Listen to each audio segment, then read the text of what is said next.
আমার ভাইরা, যদি কোনো ব্যক্তি নামাজ সঠিকভাবে আদায় করে, আল্লাহ রাব্বুল আলামিন বলেন, ওয়া'মুর আহলাকা বিস-সালাতি ওয়াসতাবির আলাইহা লা নাসআলুকা রিজকা নাহনু নারযুকুকা ওয়াল আকিবাতু লিত-তাকওয়া।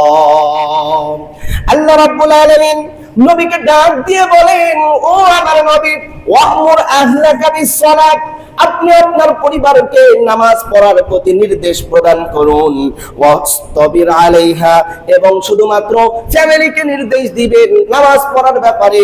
বিষয়টি এমন নয়, নিজেও এই নামাজের উপরে আপনি প্রতিষ্ঠিত থাকুন।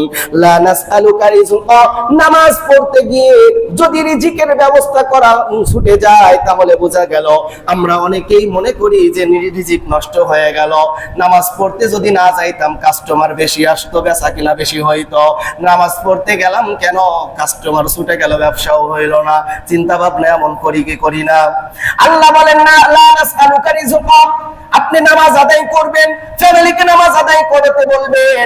লা নাসআলুকা রিজকা, আমি আপনার কাছে রিজিক চাই না, নাহনু নারযুকুক, বরং আমি তো আপনাকে রিজিক দেই। নাকি বলেন, রিজিক দেয় কে? জোরে বলেন।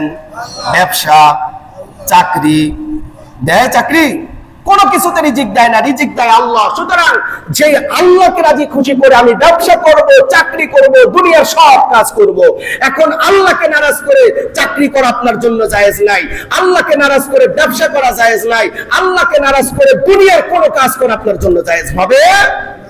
খুব খেয়াল করতে হবে।